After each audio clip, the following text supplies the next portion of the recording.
Olá, damos as boas-vindas à trilha de formação em acessibilidade do Projeto Marieta. Eu sou Elaine Sampaio, uma mulher branca, de pele morena do sol da minha Bahia, de olhos castanhos, cabelo na altura dos ombros, ondulado, um pouco castanho, um pouco grisalho. Hoje eu estou com uma camiseta lilás. Estou usando também uma pulseira lilás. Estou usando brincos prateados, um cordão preto com pingente prateado. E, para terminar minha audiodescrição, que eu acabei esquecendo, o nariz pequenininho arrebitado e a boca com os lábios grossos, e hoje com um batom lilás. A trilha de formação é um percurso voltado para a sensibilização e a capacitação em acessibilidade para gestores e produtores culturais, com o intuito de oferecer ferramentas e conhecimentos que ajudem na profissionalização do setor e no fomento à inclusão. A trilha de formação é organizada pelo Projeto Marieta, graças ao apoio da Secretaria de Cultura e Economia Criativa do Estado de São Paulo, através do edital de manutenção dos espaços culturais de 2023 da Lei Paulo Gustavo. O curso é organizado em 4 módulos temáticos, com diferentes palestrantes convidados, e é disponibilizado gratuitamente no canal do YouTube do Projeto Marieta. Todos os nossos encontros contam com intérprete de Libras, legendas e recursos descritivos dos conteúdos visualizados em aulas. Nos acompanham durante o encontro de hoje as intérpretes Mariana Medeiros e Michele Alonso. Mariana é uma mulher branca, de olhos castanhos, de cabelos castanhos escuros longos e com luzes loira, hoje usando óculos de armação acrílica cinza, blusa preta e no ambiente um fundo branco. Michele é uma mulher negra de pele clara, olhos castanhos escuros, lábios grossos, usando batom vermelho, cabelo liso, preso abaixo dos ombros, desculpa, preto abaixo dos ombros, preso com um rabo de cavalo, uma franja presa atrás das orelhas. Ela está usando fone grande de ouvido, na cor preta, óculos grandes de armação também preta, camiseta preta e ao fundo uma parede branca. O primeiro módulo é uma introdução ao tema de acessibilidade, onde vamos apresentar e dialogar sobre os conceitos da deficiência, acessibilidade e inclusão, além de apresentar um panorama das lutas, da legislação e das políticas públicas em acessibilidade, especialmente em relação ao mundo da produção cultural. A nossa convidada de hoje é a pedagoga e ativista pelos direitos das pessoas com deficiência, Tamile Vieira. Tamile, muito obrigada pela sua presença, por ter aceito o nosso convite para participar e trazer suas experiências com relação ao seu percurso de formação. Bom, o título da nossa conversa de hoje é Políticas Públicas, Editais Culturais e Acessibilidade. Peço licença para ler aqui um pouquinho da biografia da Tamile como introdução. Tamile Vieira é uma mulher cega, ativista pelos direitos das pessoas com deficiência e pedagoga.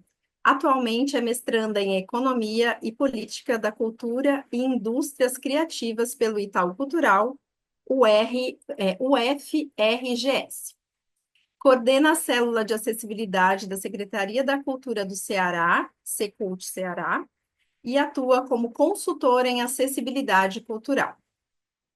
Com vasta experiência na área, foi coordenadora de acessibilidade no Festival Música na Ibiapaba, Ceará, e participou da produção de eventos como o Seminário Cultura do Acesso e a Feira da Música do Ceará, entre outros. É integrante do Grupo de Trabalho em Acessibilidade Cultural do Ceará e também do GT de Acessibilidade da Funarte. Eu passo a palavra a você, Tamile, para que você se apresente, para que fale um pouquinho do que você vem expor hoje. E aí, depois, no segundo momento, a gente volta a conversar.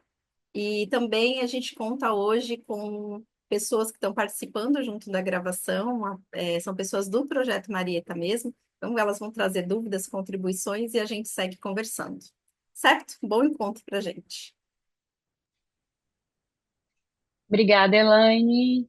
Bom, gente, boa tarde, bom dia e boa noite para quem for assistir também essa gravação num outro momento. Eu me chamo Tamile Vieira, como já foi falado. Quero agradecer aqui inicialmente ao convite para fazer parte dessa trilha formativa.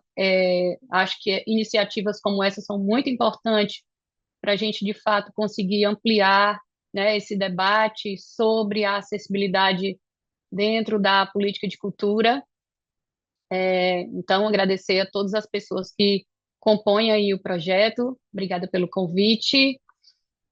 Eu sou, como já foi dito pela Elaine, né? Eu sou uma mulher cega, vou me apresentar e me autodescrever aqui para vocês rapidamente. Eu sou uma mulher cega, tenho uma pele branca, tenho cabelos castanhos, mas aqui com luzes loiras, eles estão soltos, são compridos. Eu tenho olhos castanhos, os meus olhos eles são disformes, então eu tenho o olho esquerdo menor que o direito, tenho um nariz assim como a Elaine também afiladinho, arrebitado, tenho lábios grossos, né, lábios carnudos que estão aqui hoje com um batonzinho rosado, uso uma blusa verde, um colar também aqui colorido, combinando com a blusa, algumas pulseiras aqui no braço.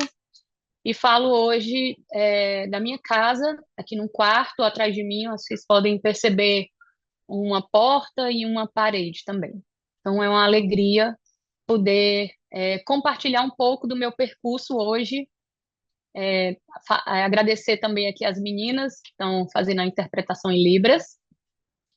E quero iniciar essa fala, né, contextualizando um pouco a partir do lugar onde eu atuo, como foi dito aqui na leitura da minha mini bio, né, a minha formação é na educação, eu sou pedagoga de formação, mas atuo no campo cultural já há mais de 10 anos, então foi onde eu me encontrei, né? Eu falo que a minha grande paixão hoje é a cultura, então tenho uma atuação já no campo cultural há bastante tempo, e dentro desse período, né, nesse período de mais de 10 anos, a gente tem construído uma trajetória, né, de discussão da acessibilidade dentro das políticas culturais que vem se transformando com o decorrer desse tempo, né? É importante a gente falar que o que a gente está falando hoje aqui, né, no ano de 2025, é o que vem sendo estudado hoje, né, tanto pelo movimento de pessoas com deficiência, pesquisadores, trabalhadores, né, e todas essas pessoas que fazem parte desse mundo que é de estudos da deficiência e também do campo cultural. Então, houveram muitos avanços e muitas mudanças de conceitos, de entendimentos, né, de participação das pessoas dentro desse processo no decorrer desses 10 anos. Então, eu trouxe aqui para apresentar para vocês hoje, né, dentro da minha experiência, não só como uma mulher com deficiência, mas como uma trabalhadora da cultura, como uma pesquisadora, né, e como alguém que de fato vivencia a cultura nas suas amplas, né, possibilidades. Então, acho importante dizer que hoje, depois de fazer esse recorte, que acho que é importante para dar esse tom, né, de onde eu venho, de como eu atuo, de onde eu atuo. Então, hoje eu estou coordenando a célula de acessibilidade da Secretaria da Cultura do Estado aqui do Ceará. É, Nesse momento, né, é a minha atuação profissional, mas eu também sou consultora em acessibilidade cultural. E aí, numa perspectiva para além de uma utilização de recursos, mas pensando a acessibilidade de uma forma mais criativa e estética aí dentro dos projetos, tá? Então, eu quero iniciar, depois desse preâmbulo, né, dessa apresentação, para fazer essa contextualizada para todo mundo, eu quero dizer que eu estou aqui hoje para discutir política de cultura, né, para falar um pouco sobre política de cultura. Por que que eu estou demarcando esse lugar? Porque, às vezes, a gente pode cair num equívoco de discutir apenas acessibilidade. E a gente vai discutir dimensões de acessibilidade, a gente vai discutir toda. Mas hoje, o entendimento que nós temos é que a gente não discute a deficiência pela deficiência, né? A gente não discute a acessibilidade pela acessibilidade.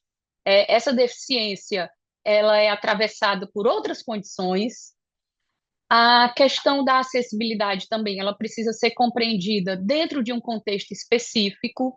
Então, hoje, quando eu venho fazer essa fala para vocês, né, falar aqui de políticas culturais, acessibilidade, falar de editais, é, demarcando esse lugar que a gente está aqui para discutir política cultural, política de cultura, a partir das dimensões do acesso e da acessibilidade, tá? Interrompemos o vídeo para fazer uma breve audiodescrição. Na tela temos 3 quadros. À esquerda, um slide com fundo em degradê suave com tons pastéis. O título: Políticas Públicas, Editais Culturais e Acessibilidade. E o nome da palestrante, Tamile Vieira. No quadro superior direito, temos o vídeo da Tamile, e no quadro inferior direito, temos a intérprete de Libras. O fundo da imagem tem cores suaves em degradê e o título geral: Trilha de Formação e Acessibilidade, no topo. Então, não vou me aprofundar aqui, né? Mas eu coloquei, a gente está exibindo uns slides, como todo mundo pode acompanhar, quem estiver assistindo. São slides, né? Que depois eu posso pedir aqui para alguma das meninas fazer essa breve descrição desse layout mas são slides bem simples e que tem alguns tópicos ali que eu fui colocando para eles irem, né, norteando aqui o nosso bate-papo durante essa aula. Então, entender a cultura como um direito, eu acho que isso é um entendimento que que a gente pensa que já está dado, mas às vezes não está, né?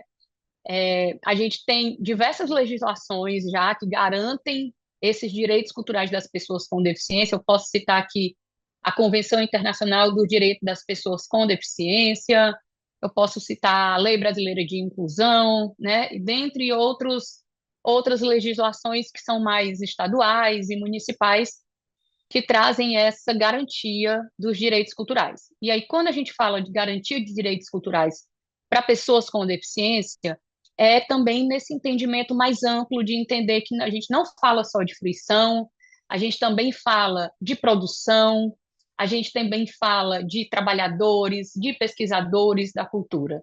Então, é nesse entendimento mais amplo que pessoas com deficiência, né, devem ter os seus direitos assegurados na cultura, tanto como público, tanto como artista, como trabalhadores, né, trabalhadores, gestores, áreas técnicas e todas as possibilidades de atuação dentro do campo cultural. E aí eu coloquei aqui esse tópico, né, da produção ao público, eliminando essas barreiras e ampliando as possibilidades. Também ainda, né, dialogando com esse tópico anterior, para a gente ter esse entendimento que o nosso foco do nosso trabalho e do nosso pensamento e das nossas reflexões é todo baseado na eliminação das barreiras, né? Como eu falei, o nosso foco não é discutir a deficiência em si, mas as barreiras que acabam gerando e provocando essas deficiências na interação, né, com o campo cultural. Então, esse vai ser o fio aí que vai conduzir um pouco aqui a nossa discussão. E aí, no próximo slide, eu trago aqui alguns eixos, que são eixos das políticas de cultura, que eu não vou me deter a eles agora, porque mais para frente a gente vai ver mais detalhadamente cada um desses eixos, né? Mas a gente fala de produção cultural, a gente fala de formação, a gente fala de difusão e fomento da cultura, né? De artistas com deficiência, a gente fala de políticas afirmativas, enfim. Então, são alguns eixos aí que são estruturantes da política de cultura, mas que também são colocados aqui com esse diálogo pensando a acessibilidade. E aí, gente, no próximo slide, eu coloquei aqui conceitos essenciais. E aí, antes da gente, de fato, né, fazer esse mergulho nas políticas de cultura, é importante a gente alinhar aqui esse pensamento de que entendimento da política de cultura e da deficiência a gente vai partir. Por quê? Esse entendimento ele vai ser fundamental para entender e para conduzir os nossos pensamentos, as nossas ações enquanto agentes de cultura, né?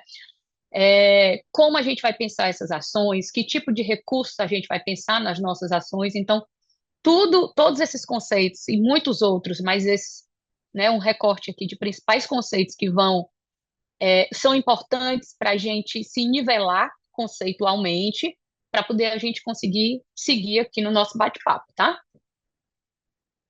Primeiro ponto, eu coloquei aqui, né, que é a política cultural pensada, construída, discutida com a participação de pessoas com deficiência e não mais para pessoas com deficiência, porque a gente vem de um percurso em que há muito pouco tempo, né, toda essa política de cultura, toda a acessibilidade pensado dentro da política cultural, ela era feita de pessoas sem deficiência para pessoas com deficiência.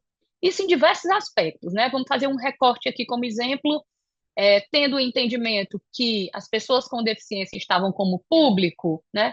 Então, quem pensava essa produção cultural, quem pensava em quais recursos iam ser utilizados nessas produções culturais, quais dias essas produções culturais iam ser exibidas com acessibilidade, com que tipo de acessibilidade, quem era que podia ir nesse dia específico acessível, o público direcionado, tudo isso era pensado e construído por pessoas sem deficiência. E aí também não vou entrar num lugar aqui de retomando, né, o histórico do movimento das pessoas com deficiência, mas existe um lema que é nada sobre nós sem nós. Então, a gente precisa ter isso muito consolidado de que toda a política de cultura ela precisa ser pensada com a participação de pessoas com deficiência. E aí, Tamile, é qualquer pessoa com deficiência? Não, não é qualquer pessoa com deficiência. É uma pessoa com deficiência que tenha formação, que ela tenha minimamente um repertório, né, dentro do campo artístico-cultural, seja como público, seja como trabalhadora, como pesquisadora, mas a gente não pode convidar uma pessoa simplesmente por ela ter uma deficiência para contribuir dentro de um processo de elaboração de políticas públicas, né, de pensar a acessibilidade dentro da cultura dessa forma mais ampla. Então, a gente ter isso também no radar é muito importante, tá? E aí eu coloquei aqui um, um tópico que é acessibilidade versus inclusão. E isso é algo assim que tem sido recente, né, uma discussão recente dentro das pesquisas dos estudos sobre deficiência e dentro do próprio movimento das pessoas com deficiência, né? Eu acho que eu não falei isso no início, mas eu também venho dos movimentos sociais, né, do movimento de mulheres, do movimento de mulheres com deficiência, enfim. Então, há uma discussão que a gente tem um pouco colocado em desuso esse termo inclusão, apesar de ser um termo ainda muito utilizado, especialmente no campo da educação, mas dentro desse campo artístico-cultural, a gente tem colocado, isso tem sido uma construção e um pensamento, uma reflexão coletiva, de que inclusão ele não dá mais conta da forma como a gente vem entendendo que se deve trabalhar hoje. Porque a inclusão, ela traz para nós uma leitura de que é, é necessário uma autorização de corpos normativos aqui é o termo que a gente utiliza para se referir a pessoas que não têm deficiência, né, que estão mais próximos ali de uma questão de uma padronização corporal, então são pessoas sem deficiência, que essas pessoas elas precisam nos autorizar a estarem em espaços, a ocuparem espaços, né, a de fato protagonizarem ali o que precisa ser protagonizado por nós. Então é como se existisse um mundo, né, que foi pensado, construído para pessoas sem deficiência, em que em determinado momento essas pessoas dizem, beleza, vocês podem chegar aqui e entrar aqui no nosso mundo e a gente vai fazendo os ajustes necessários para que vocês consigam conviver com a gente, né? Não é mais dessa perspectiva que a gente trabalha. Primeiro que, né, nós não precisamos de nenhum tipo de autorização, né? Hoje a gente vem muito protagonizando esse lugar de entender a forma de funcionamento dos nossos corpos, de entender a nossa deficiência enquanto uma identidade e não mais como um lugar que às vezes socialmente nos colocam, que é um corpo que falta algo, que é um corpo incompleto, que é um corpo menos capaz. Não, nós nos entendemos hoje como corpos diversos, de condições diversas, que nós somos pessoas que veem de outro modo, que se locomovem de outro jeito, que se comunicam por outra forma, né? Que processam as informações também numa outra temporalidade. Então, toda essa condição da nossa existência é como a gente se entende hoje socialmente e constrói essa nossa identidade, saindo desse lugar de inferioridade que socialmente nos colocam, considerando essa hierarquia dos corpos, né? Que um corpo que ele tá, quanto menos deficiência ele tem, mais capaz ele é. Então, é importante ter esse entendimento de que não, o que a gente está se propondo hoje não é um processo de inclusão, é um processo de acessibilidade, que o que é acessibilidade? É como é que a gente modifica e transforma esse meio que a gente vive hoje, pensando, considerando que tem pessoas que se locomovem de outro jeito, que enxergam de outro jeito, que se comunicam de outro jeito e por aí vai, tá? E aí eu trago aqui o termo, que é o termo acessibilidade cultural, que mais do que um recurso, é um princípio. Então, quando a gente fala de acessibilidade cultural, não é só pensar os recursos que a gente já conhece, como que é a língua brasileira de sinais, que é a audiodescrição, né? Que é a linguagem simples, dentro do campo artístico-cultural. É pensar isso como um princípio. O que é pensar esse princípio? É dialogando com toda essa reflexão que eu trouxe antes aqui para vocês, que é entendendo que é um direito cultural e que esses corpos, né, que a gente chama também de corpos divergentes, eles não precisam ser restituídos, eles não precisam se aproximar de um corpo normativo para terem seus direitos culturais assegurados, né? Eles podem ser quem eles são, e aí para isso a gente precisa pensar nas acessibilidades. Quais são as acessibilidades de pessoas que enxergam de outro modo? Quais são as acessibilidades possíveis para pessoas que se comunicam de outra forma? Então, é equiparação de oportunidades, né? Quando a gente fala equiparação, que não é igualar as pessoas, mas é ofertar para cada segmento, né, de identidade e de grupos aquilo que eles precisam, considerando as suas especificidades, certo? Aí eu trouxe aqui um termo também, que é um termo muito recente, dentro do campo cultural especificamente, que é cultura DEF. Quando a gente fala de pessoas com deficiência, inclusive também abro um parêntese aqui na minha fala que não coloquei isso, né? A gente vê muito em divulgações, em documentos, em projetos culturais que são submetidos aos editais culturais, uma nomenclatura que usam para se referir a nós, que é PCD, né? Que ali seria a abreviação de pessoas com deficiência. Mas a gente precisa entender que essa sigla ela é muito reducionista. A gente vem, durante todo esse tempo, lutando mesmo, e de fato é uma luta, para nos reconhecerem num lugar de humanidade, né? De que somos pessoas, somos humanos, temos a nossa diversidade. E aí, quando a gente usa essa sigla, a gente está retornando para esse lugar de desumanização. Porque o que é ser pessoa? Quando eu uso essa sigla, é pessoa PCD, pessoa com deficiência. É diferente, por exemplo, de eu usar uma sigla LGBTQIA+. Eu estou me referindo a uma série de segmentos, né, dentro da questão da diversidade de gênero, que cada letra dessa se refere a um segmento específico. Mas PCD, se você for desmembrar essa sigla é pessoa com deficiência. Isso não dá conta das nossas diversidades corporais, sensoriais, intelectuais, enfim, né? Nossas diversidades infinitas enquanto pessoas com deficiência.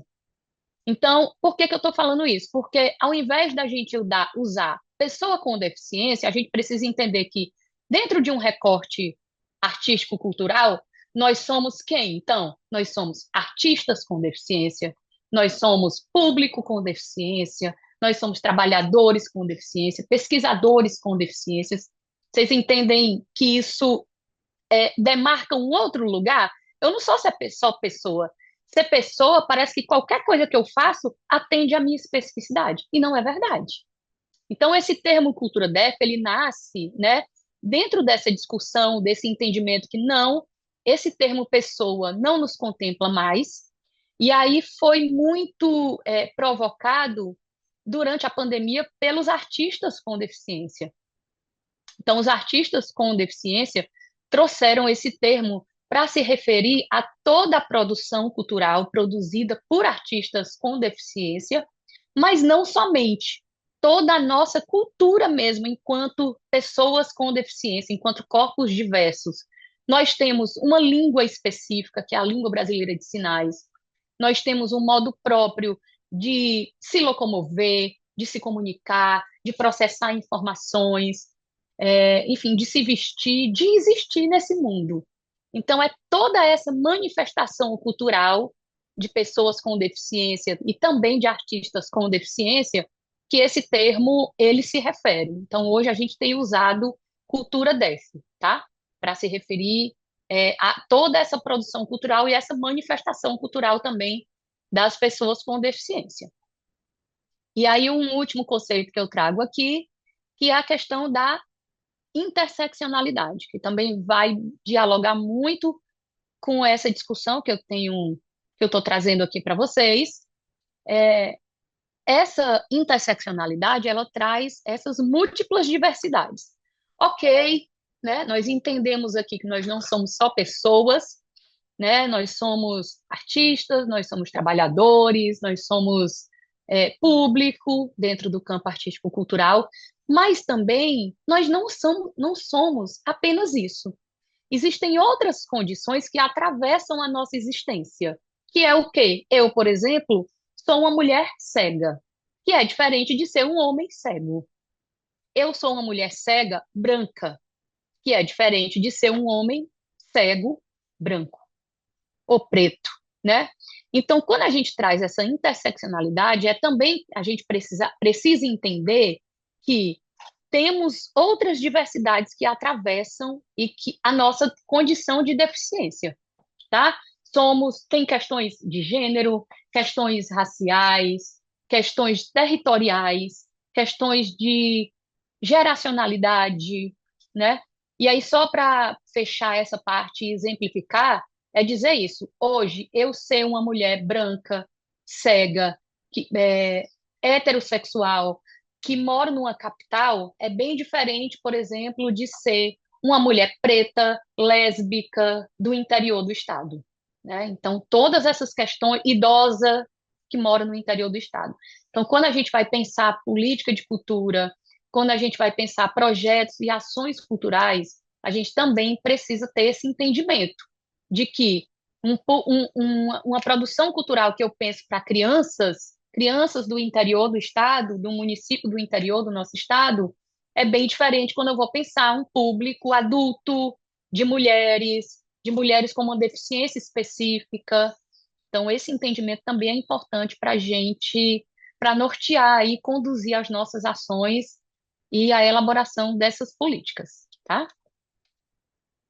Então, vamos avançando aqui, como eu falei para vocês, né?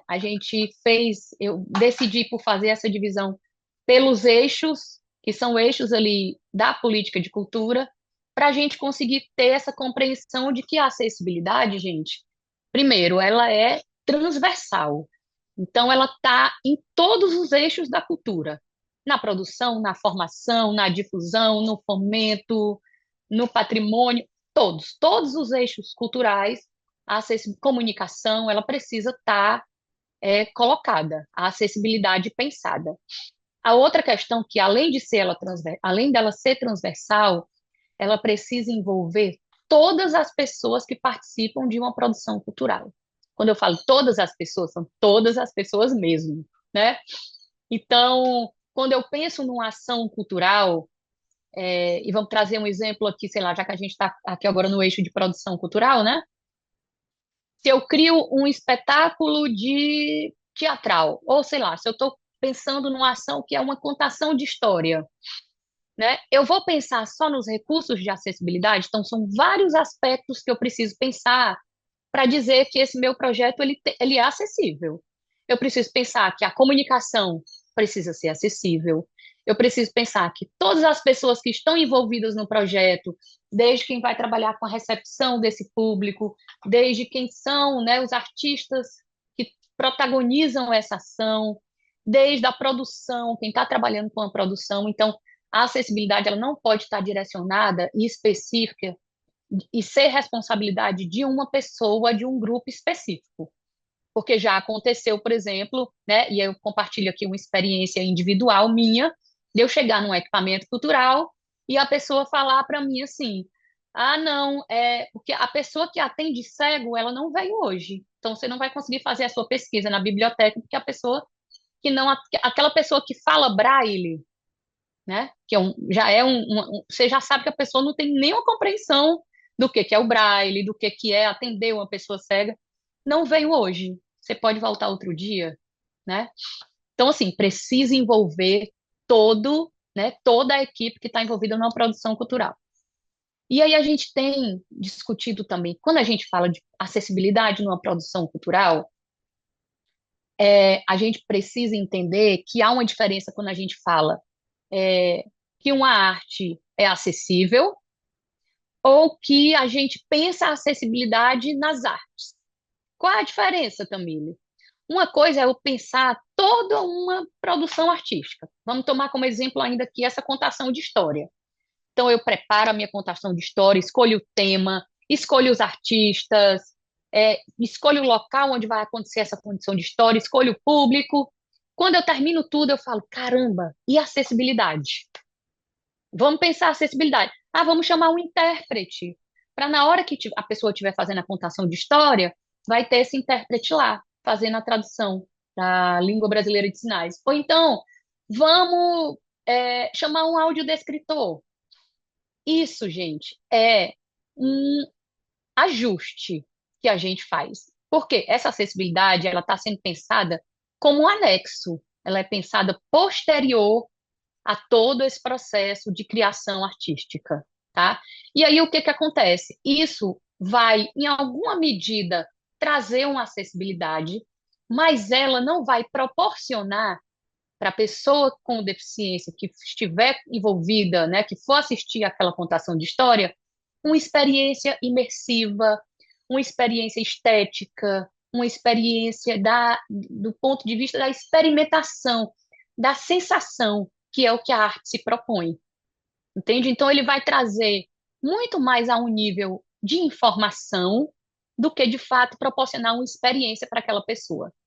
Então, quando a gente pensa uma ação cultural, e aí tomando ainda no mesmo exemplo aqui, a contação de história, na hora que eu vou pensar essa contação de história, eu já considerar desde o início que, gente, o nosso público podem vir pessoas com deficiência, podem vir pessoas cegas, por exemplo, né? Então, como é que a gente constrói já uma contação de história que dentro dessa narração, organicamente, eu já penso um roteiro mais descritivo, que eu já trago junto com essa contação, com essa narração, elementos onde as pessoas, o público em geral, não só as pessoas com deficiência visual, mas que o público em geral pode interagir durante essa contação. E aí isso vai proporcionar uma outra experiência para quem vai estar lá como público assistindo essa contação de história, certo? Então precisa se pensar nisso, e aí isso precisa ser feito por toda a equipe. Não é só uma pessoa que vai ficar responsável por isso, mas isso precisa envolver a produção, a comunicação, o próprio artista, né? Que mais na frente a gente vai falar sobre isso, que pode ser um artista, inclusive, com deficiência, enfim. Então, né, vamos lá, pensando. E aí eu coloquei aqui os equipamentos culturais como espaços acessíveis. Quando a gente vai pensar uma produção cultural, a gente, enquanto proponente, né, proponentes, o lugar onde a gente escolhe para hospedar, né, a nossa produção cultural, ele também é importante para dizer se a nossa acessibilidade ela foi pensada desde o início, desde a criação desse projeto, ou ela foi colocada posteriormente como um anexo. Então, Tamile, mas a gente não tem muitas opções de espaços acessíveis. Ok, mas dentre as opções que lhe cabem, qual é o espaço que você acha que pode ser mais acessível do ponto de vista arquitetônico, né? Que não impede o acesso, porque muitos lugares eles já criam barreira no próprio acesso das pessoas. Então, que eles podem acessar, ou que dentro do meu projeto eu consigo propor uma adaptação temporária, né? Considerando as normativas de acessibilidade, mas que eu posso colocar uma rampa de acesso, que eu posso pensar num auditório onde as cadeiras elas são móveis, então se chegar uma pessoa de cadeira de roda eu consigo, né, providenciar um espaço onde aquela pessoa ela seja uma escolha dela, onde ela quer ficar melhor para assistir aquela produção e aquela ação. Então, pensamentos como esses, eles são importantes para também considerar a acessibilidade dentro desse processo de ações culturais, certo? Ações artístico-culturais. E aí, antes de passar para a formação, tenho aqui uma coisa super importante que eu preciso falar. Retomar aqui um ponto que eu trouxe lá no início, que é o lema, né, do movimento das pessoas com deficiência, que é o nada sobre nós sem nós. Então, gente, todo por aqui, né, no Ceará, eu tomo o Ceará como exemplo, todo o processo que vem sendo pensado e feito, ele tem a participação ativa de pessoas com deficiência. Isso quer dizer que isso também precisa ser considerado. E aí, refazendo a fala que eu disse lá anteriormente, não é qualquer pessoa, eu não vou convidar uma pessoa com deficiência que nunca foi num espetáculo de dança para me auxiliar, para construir junto comigo um processo de acessibilidade de um espetáculo de dança. Que aquela pessoa ela não tem repertório para isso, né? Ela não tem esse entendimento mais amplo do que é a linguagem. Então, isso precisa ser considerado, né? Qual é a atuação dessa pessoa? Qual é a linguagem que ela tem mais afinidade, né? Que ela pode contribuir de forma mais efetiva, assim também como os profissionais de acessibilidade, gente, os intérpretes de Libras, os audiodescritores, porque sim, podemos, né, colocar pessoas que oferecem esse tipo de serviço dentro das nossas produções culturais, né? Devemos, inclusive. E aí, mais na frente, eu vou falar sobre uma outra perspectiva, mas essas pessoas também, né, precisa ser considerado essa aproximação com a linguagem. Eu fui em espetáculos, por exemplo, em que teve experiências de pessoas surdas que compartilharam que tinha sido chamado um intérprete, que ele tinha muita fluência com a questão judicial e ele foi convidado para fazer uma interpretação de um espetáculo teatral, né? E aí a pessoa dizia, gente, tinha termos ali que são muito próprios mesmo da linguagem e do campo cultural que o intérprete de Libras ele não conseguia dar conta, porque ele não sabia, não, porque não era a área de atuação dele. Então é importante também trazer profissionais. Se a gente tiver, hoje a gente fala em intérpretes artísticos, que são pessoas que são intérprete de Libras, que são atores, que são dançarinos, né, que são, enfim, tem uma infinidade de atuações também dentro do campo e que só vai enriquecer a nossa produção cultural quando ela é pensada, tá? Então, gente, se eu estiver indo muito rápido, vocês sinalizem aqui, porque eu engato e vou, mas me deem retorno também sobre tempo, tá? Mas eu vou passar aqui para o próximo tópico, que é formação. E aí eu coloquei aqui, formação acessível e em acessibilidade. Por que que eu coloco dessa forma? Quando a gente pensa a acessibilidade no eixo de formação, a primeira coisa que vem é formar as pessoas em acessibilidade cultural. E esse é um ponto indispensável, né? Então, se você é gestor, você precisa pensar nesse processo formativo contínuo, certo, gente? Permanente, com a sua equipe, se você, né, é gestor de um espaço cultural, isso precisa ser contínuo, e aí considerando a participação de pessoas qualificadas, pessoas com e sem deficiências juntas, conduzindo essas formações, esse letramento, né, hoje a gente tem chamado de letramento DEF, que é mais desse início, dessa parte mais conceitual, e que depois vai avançando para, né, questões mais específicas, entendendo aí a especificidade do seu equipamento e tudo mais. Então, isso precisa ser pensado, essa formação precisa envolver gestores, trabalhadores, área técnica, artistas, né? Esses agentes, né, que estão envolvidos aí no campo cultural, eles precisam passar por uma formação em acessibilidade, que é mais ou menos isso que a gente está fazendo aqui hoje, né? Isso precisa ser contínuo. Mas não somente. O que é que também precisa ser considerado dentro do eixo de formação? A gente tem artistas com deficiência. Então, por exemplo, se eu tenho uma escola, né, de dança, se eu tenho uma escola de música, se eu tenho, enfim, né, pensando nessa especificidade do equipamento cultural enquanto uma escola, né, residências artísticas, eu preciso lembrar que nós temos artistas com deficiência que também têm direito à formação artística.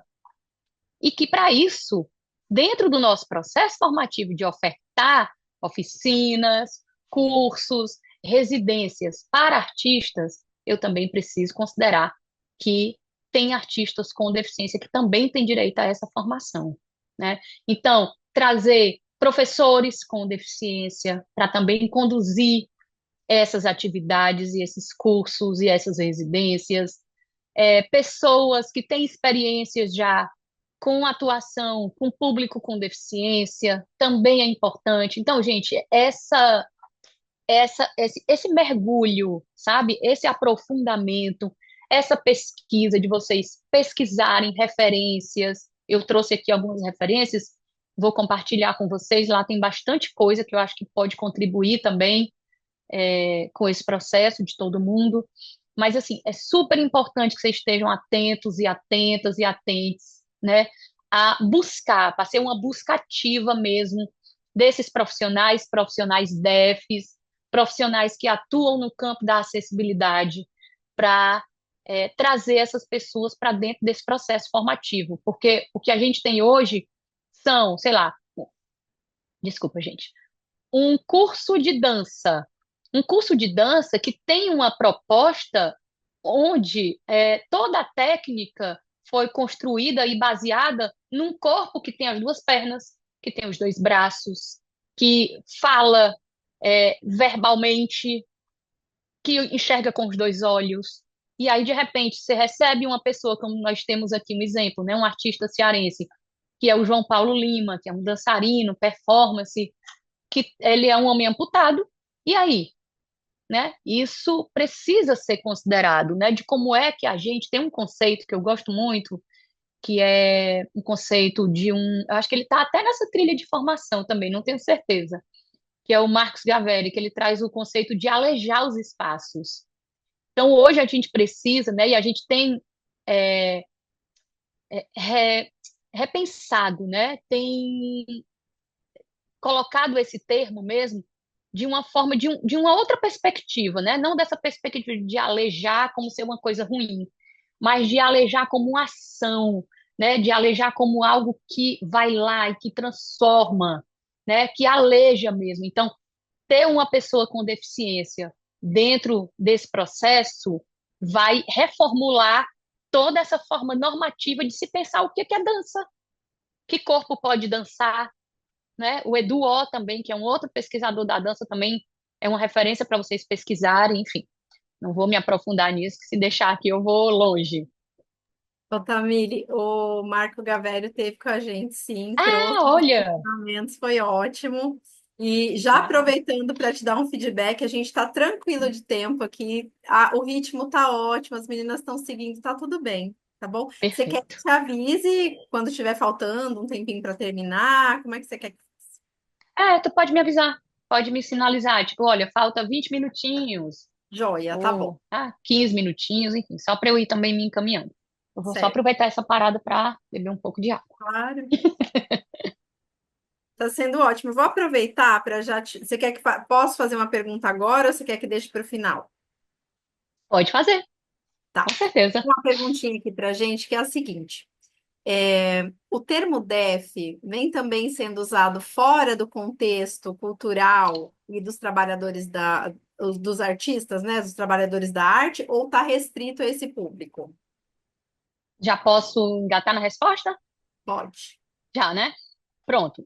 Como eu falei para vocês, esse termo ele surgiu dentro desse contexto, mas isso também tem se ampliado para além do campo artístico-cultural, né? Então, tem outras pessoas, outros pesquisadores, inclusive, que não estão necessariamente atuando e pesquisando ali dentro do campo cultural, e outras pessoas que têm se identificado como pessoas DEFs, inclusive. Eu sou um homem DEF, eu sou uma mulher DEF, né?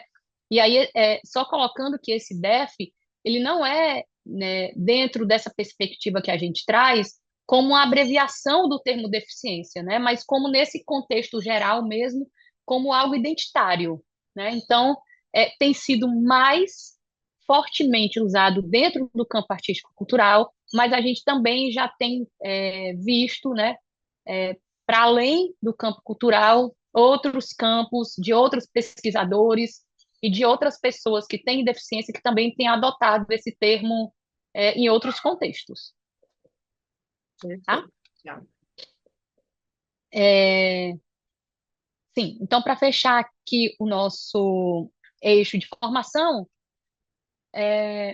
a gente também precisa pensar na formação dos profissionais de acessibilidade, que foi aquilo que eu já até iniciei na minha fala, né? Quando a gente pensa intérprete de Libras, audiodescritores, né, e outras atuações dentro de profissionais que atuam no campo da acessibilidade, também precisa ser pensada numa formação para esses profissionais. Então, por exemplo, tem um exemplo aqui na, na Biblioteca Estadual aqui do Ceará, que é um equipamento cultural aqui do nosso estado, que inicialmente pensou-se em contratar intérprete de Libras para fazer o atendimento das pessoas surdas, né, que frequentam o equipamento cultural, que frequentam a biblioteca.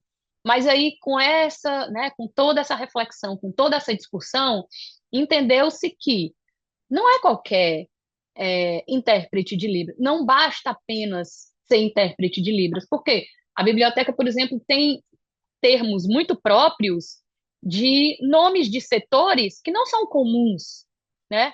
Setor de artes e iconografia, setor de obras gerais, né? Enfim, e aí foi feita uma formação com esses intérpretes dentro da biblioteca, né? Foi pensada uma formação específica para esses intérpretes, para que inicialmente eles se apropriassem desse entendimento, né? Criasse alguns sinais para aquilo que ainda não tinha sinal, e isso fosse se difundindo mesmo dentro da comunidade surda. Hoje, a biblioteca já avançou nisso, ela já tem uma outra perspectiva, né? Foi montada uma turma de Libras para funcionários da biblioteca estadual.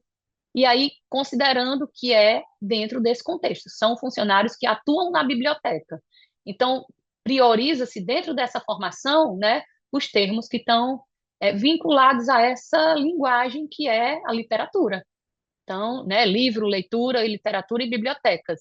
Então, é importante também pensar na formação desses profissionais, tanto como, enquanto gestores e trabalhadores da cultura, como também como artistas e proponentes dentro dos projetos, né? Estudar quando você vai contratar, né? Como é o perfil desse profissional, quais são as linguagens que ele tem mais afinidade, que ele já atuou, isso também é importante. E também, né, pensar, enquanto proponente, na oferta de formação para esses profissionais. Tá?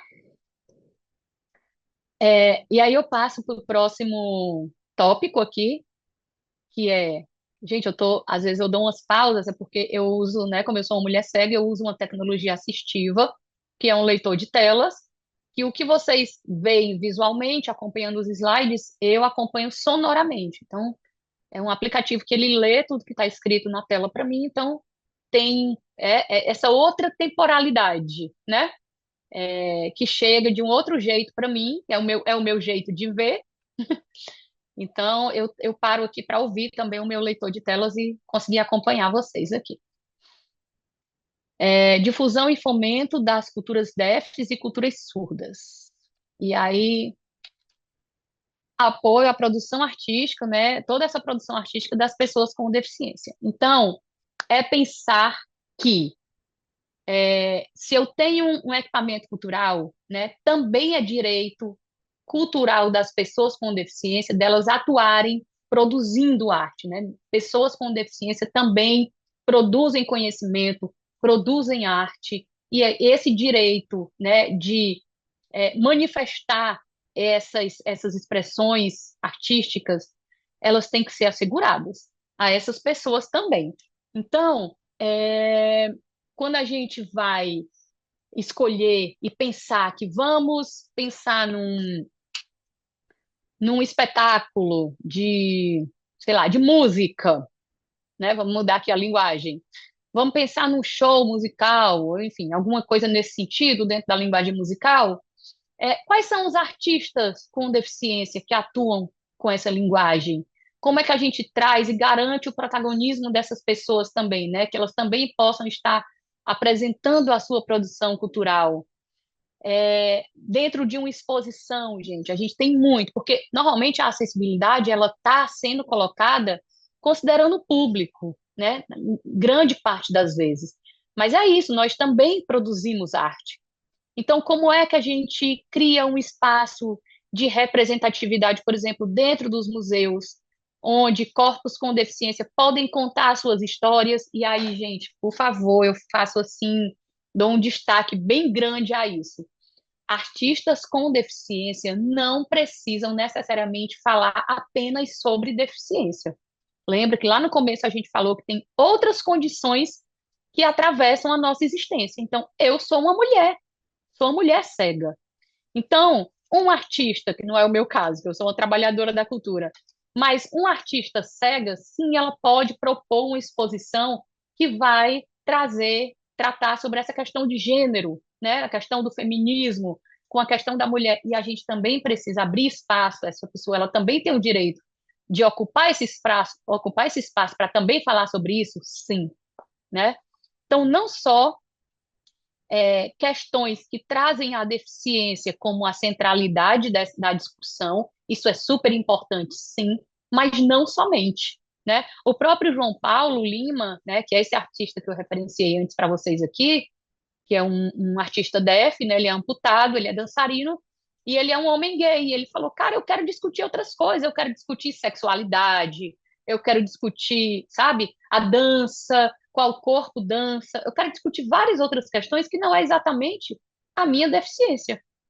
Então, isso também precisa ser considerado. Nós temos, por exemplo, dentro dos povos indígenas, né, dentro da cultura indígena, indígenas com deficiência. Então, como é que a gente também tem isso no nosso radar, né? Quando a gente vai, sei lá, fazer um espetáculo que traz essa questão da cultura indígena como a discussão central, como é que a gente também traz um indígena surdo, né, para essa produção, para estar como artista, para estar no palco, mas também para estar na área técnica, mas também para estar compondo a equipe de produção, mas também para ser contratado para uma consultoria. Então, quando a gente pensa acessibilidade, a gente sair desse lugar, né, que é reducionista, que é só do público, e ampliar isso para todas as possibilidades de atuação de uma pessoa dentro do campo artístico-cultural, tá? Então, potencializar, valorizar a produção desses artistas com deficiência é super importante. E por que que esse tópico, ele faz essa diferenciação, né? Culturas deafs e culturas surdas. Esse termo cultura deaf, como eu falei para vocês, é um termo recente, que vem sendo discutido dentro do movimento, né, de pessoas com deficiência, mas especialmente ali dos artistas. Mas o termo cultura surda, gente, é um termo muito mais antigo do que o cultura deaf, né? Então foi também, dentro das nossas discussões, pelo menos aqui no estado do Ceará, e a gente tem participação de pessoas de outros estados também, nas nossas reuniões, dos GTs, né, dessas discussões nas nossas pesquisas, foi feita essa defesa de que, tipo, olha, a cultura surda, ela, primeiro que são várias culturas, né?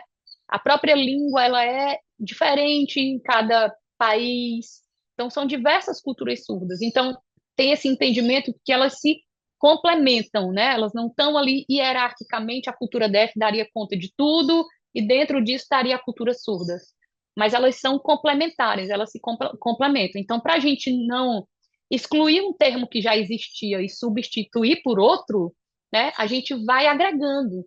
Então, foi nesse sentido que a gente trouxe também a manutenção desses dois termos, né, dentro aqui das políticas culturais, especialmente, faço esse recorte, dentro das políticas culturais aqui do Ceará, houve essa escolha coletiva do movimento por manter os dois termos, tá? E aí pensar, né, dentro de festivais, a gente tem hoje, por exemplo, festivais da cultura surda, né, que traz festivais de música. Hoje eu posso trazer um exemplo aqui, a Secretaria da Cultura tem o Festival Música na Ibiapaba, que é um festival formativo em música, que vai fazer esse ano 20 anos, e que a gente entendeu que a acessibilidade precisava estar ali de uma forma orgânica. Então, hoje a acessibilidade ela está tão colocada dentro desse festival que não tem mais festival sem acessibilidade. A acessibilidade ela está na comunicação, ela está no corpo de professores, né, na equipe, na grade pedagógica, com professores com deficiência dando aulas de música, artista, músico com deficiência no palco se apresentando, pessoas coordenando a coordenação pedagógica com deficiência, enfim. Então, é nessa perspectiva que a gente precisa pensar quando a gente fala nessa difusão e no fomento dessas culturas déficits, dessas culturas surdas. Tá? Então, é para a gente, né, dar essa visibilidade e reconhecer toda essa nossa diversidade cultural, certo? Vamos seguindo aqui, então. Políticas afirmativas na cultura. Vamos lá, né? Esse também é algo que a gente pode dizer que é mais recente, uma discussão dentro do campo cultural, que são as políticas afirmativas, que são essas, né, políticas ali de reparação com esses povos, né, com esses segmentos que são minorizados, e aí isso também inclui pessoas com deficiência, mas inclui também, né, pessoas negras, indígenas, povos de terreiro, enfim. E isso também ali inclui as pessoas com deficiência. Então, como é que a gente trata essa questão das políticas afirmativas dentro das políticas de cultura, né? Então, a gente precisa pensar estratégias de equidade. Lembra para vocês que eu falei que equidade é diferente de igualdade, né? É ofertar exatamente aquilo que aquele grupo ou que aquele segmento precisa para realizar do jeito dele, da forma dele, o que ele precisa realizar, o que as outras pessoas não necessitam, tá?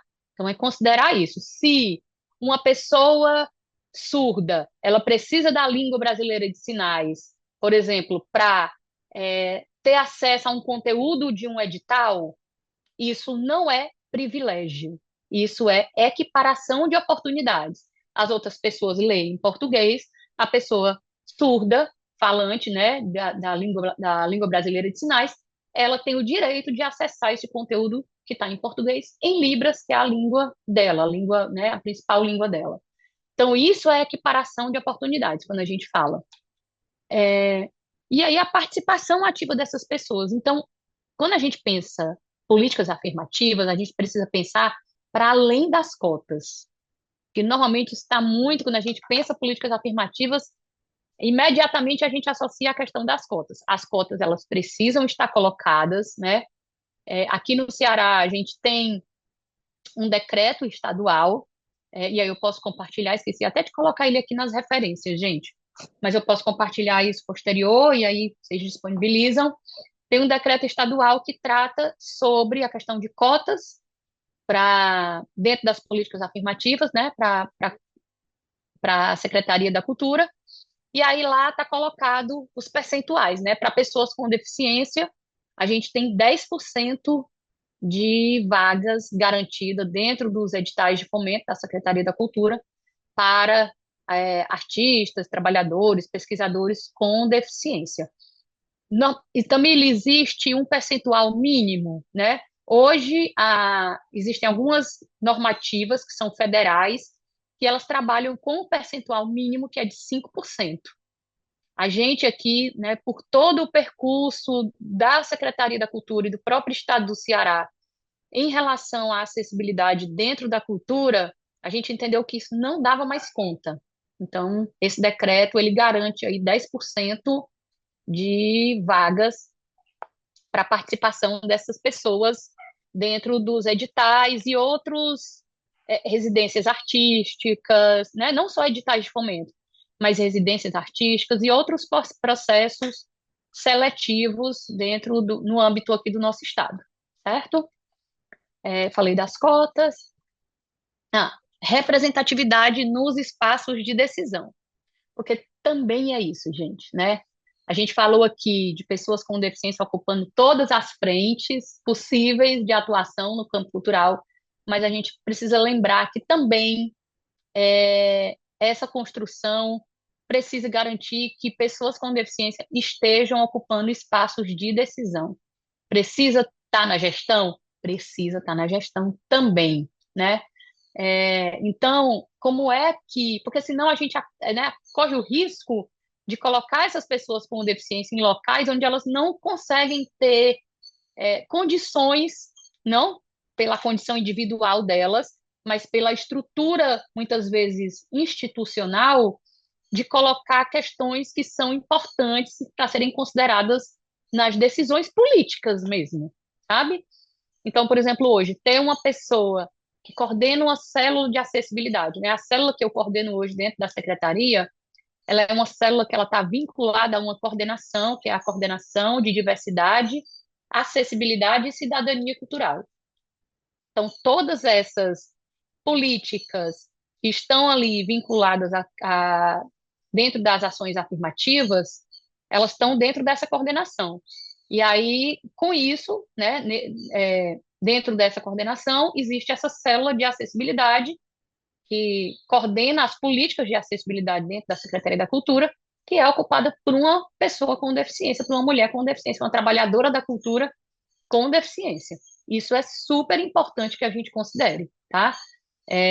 Para não correr o risco da gente voltar para aquele velho modelo em que a política cultural ela é construída, refletida e pensada por pessoas sem deficiência. Então, a gente tem que sair do lugar do para avançar para o lugar do com, né? Vamos fazer juntos, pessoas com e sem deficiência, pensando e fazendo juntos. Hoje a gente tem aqui grupos de trabalho, a gente, só para vocês entenderem, né, também sobre essa questão da participação social, né, participação e gestão, a gente criou recentemente, dentro da Secretaria da Cultura, um assento dentro do Conselho Estadual de Políticas Culturais, né, que é uma instância ali que garante a participação da sociedade civil na construção também dessas políticas. A gente criou um assento de arte e cultura DESC. E também está ocupado, né, um dos requisitos era ser um artista, uma pessoa atuante do campo da cultura com deficiência. Então, estou dando essa visão mais, né, ampla para a gente pensar que, às vezes, quando a gente pensa acessibilidade na cultura, não é só pensar recurso, tá? E aí, né, a gente vai fazendo esse afunilamento para chegar aqui na questão dos editais culturais e acessibilidade. Então, gente, eu já introduzi até isso aqui no tópico anterior, né? No nosso eixo anterior. Mas a gente precisa, quando a gente vai pensar editais, né? E eu coloquei aqui editais de seleção, editais de fomento, qualquer, né, residências artísticas, todos esses formatos, a gente precisa considerar que esses editais hoje, da maneira que eles se formulam, eles também ainda são muito direcionados, e aí eu não vou nem trazer só o recorte da deficiência aqui, mas eles são muito direcionados para pessoas letradas, para pessoas que vivem na capital, né? Para pessoas que têm condições financeiras de se acessar uma internet, né? Enfim, então ela está muito mais direcionada, os editais das formas como eles vêm sendo colocados hoje, para públicos ali que estão no topo da pirâmide, se a gente for hierarquizar esses corpos, né? Então, quando a gente precisa pensar nesses editais, né, estou falando da elaboração do próprio documento mesmo, né, da estrutura desse edital. A gente precisa pensar que isso precisa ser disponibilizado em diferentes formatos. E disponibilizar isso em diferentes formatos é entender que se eu estou criando um edital, se eu crio a cota, se eu crio lá cota para pessoas indígenas, se eu crio cota para artistas e trabalhadores e pessoas com deficiência, eu preciso que esse percurso, não é só a cota, eu preciso também que esse percurso de como acessar, né, essa vaga, ela também precisa ser pensada de forma acessível. Então, o edital, ele precisa ser disponibilizado em diversos formatos. Quais são os formatos que hoje a gente vem trabalhando enquanto Estado do Ceará, né, pensando nesses editais?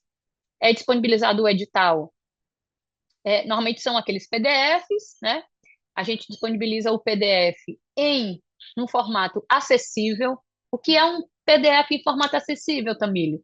É um PDF que ele, por exemplo, é estruturado de uma forma onde, com o leitor de telas, se eu preciso usar um leitor de telas, eu consigo navegar entre os eixos do edital, eu consigo saltar de um tópico para outro, eu consigo ir no sumário, clicar no tópico específico do sumário e ele vai me direcionar exatamente para aquele tópico dentro do edital e o leitor de telas vai conseguir acompanhar esse direcionamento.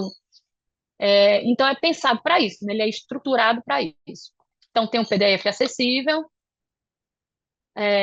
em Libras. Como é que a gente tem dado conta aqui? Por exemplo, a gente entendeu que o edital ele também precisa ser narrado, porque tem pessoas aí que, né, com a questão do próprio letramento mesmo, né, não tem uma boa familiaridade com o português, com a leitura. Então, considerando que algumas pessoas absorvem melhor ouvindo, a gente entendeu, ok, os editais eles precisam ser narrados. Então, a gente unificou num único produto e disponibiliza no site, né, no YouTube, numa playlist no YouTube da Secretaria.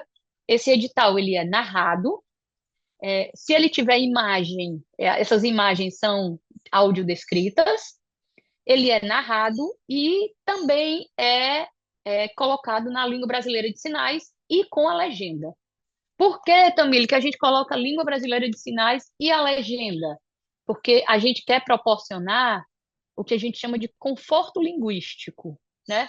Algumas pessoas surdas não falam Libras, tem pessoas surdas que falam Libras, mas pode ter algum sinal específico que ela não reconheça, então ela também tem o português ali, a legenda, como um suporte a essa leitura.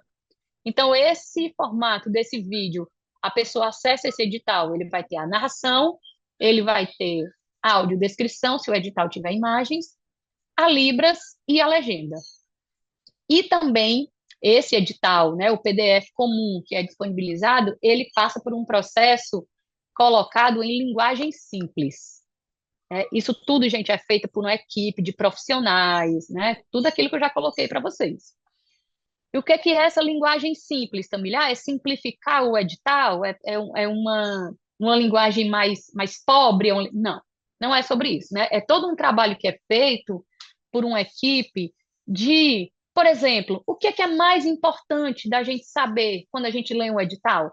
Não é aquela parte legal, né, de marcos legais ali, de legislação que trata o edital. Eu preciso saber que edital quem pode participar, né, qual é o formato do edital, que linguagem é esse edital. São essas questões que... Então, a linguagem simples, ela trabalha primeiro para fazer essa reestruturação textual, de simplificar, às vezes, expressões que estão muito extensas, de dizer isso de uma forma mais direta. Isso auxilia qualquer pessoa, mas pessoas, né, com diferentes especificidades, pessoas que têm questões com a leitura, pessoas que têm dislexia, pessoas autistas, né? Enfim, essa infinidade de diversidades aí. E ele também, além dessa revisão textual, ele também pensa nessa diagramação, o que é que precisa vir primeiro, o que é que a gente precisa dar destaque dentro desse edital. Então, é feito todo esse trabalho para que esse edital ele seja disponibilizado nesse formato. Então, beleza, pensando nesse percurso, a gente acessibiliza os editais, disponibiliza ele em diversos formatos, cria a cota para as pessoas entrarem, e aí tem outras, né? Depois disso vem o quê? A gente precisa pensar, na hora da criação do edital, que critérios a gente também vai utilizar para garantir que a acessibilidade ela seja assegurada dentro dos projetos apresentados, né? Então, para além de uma legislação federal, a gente teve, inclusive, agora um retrocesso, podemos dizer que foi isso, dentro da Lei Nacional Aldir Blanc, que tirou o que trazia a Lei Paulo Gustavo, que ela era aquela obrigatoriedade, né, de 10% do orçamento estar direcionado para a acessibilidade. Então, a Lei Aldir Blanc hoje, ela tira essa obrigatoriedade. Mas a gente precisa pensar que como é que a gente consegue, de alguma forma, contornar essa falta dessa obrigatoriedade, né? A gente pode criar, e isso é uma prática do Estado aqui, né, da Secult do Estado, que já vem antes, inclusive, da Lei Paulo Gustavo, que é criar critérios de acessibilidade dentro dos editais. Então, a pessoa sabe que ela vai submeter o projeto dela, a proposta dela, mas que ela vai ser avaliada em relação às questões de acessibilidade, porque vão ter alguns critérios que vão avaliar se de fato aquela acessibilidade condiz com a proposta que ela está apresentando, como é que ela foi pensada, se esse orçamento ele é conivente com a proposta de acessibilidade que ela está pensando, e todas essas questões. Então, eu posso também, meninas aqui do projeto, compartilhar um recorte, né, dos critérios que a gente tem aqui dentro dos nossos editais, que eu acho que pode ser disponibilizado também de alguma forma depois, tá? Eu lembrei disso agora. E aí, as diversidades dos recursos de acessibilidade. E aí, gente, quero me deter um pouquinho aqui nesse tópico, que a gente já está no nosso último eixo. Antes de falar sobre. Não, acho que eu vou inverter aqui um pouco a ordem, tá? Que a gente tem o último tópico desse eixo, é a questão da avaliação desses projetos. Avaliação desses projetos, né? De como é que isso é feito. Então, dentro desse pensamento de pensar acessibilidade dentro do campo artístico-cultural, também precisa ser considerado que as pessoas que são pareceristas também precisam passar por um processo formativo, né? Porque senão a gente faz todo um trabalho com os agentes culturais, faz todo um trabalho com o campo artístico, né, de como é que a gente pensa essa acessibilidade desde a criação do projeto, de como é que essa experiência ela é mais imersiva e uma experiência mais interessante para as pessoas com deficiência. A gente traz artistas com deficiência para a centralidade dessas apresentações, mas na hora de se avaliar esses projetos, essas pessoas ainda estão com um entendimento muito ultrapassado do que se pensa que pode ser acessibilidade dentro de um projeto.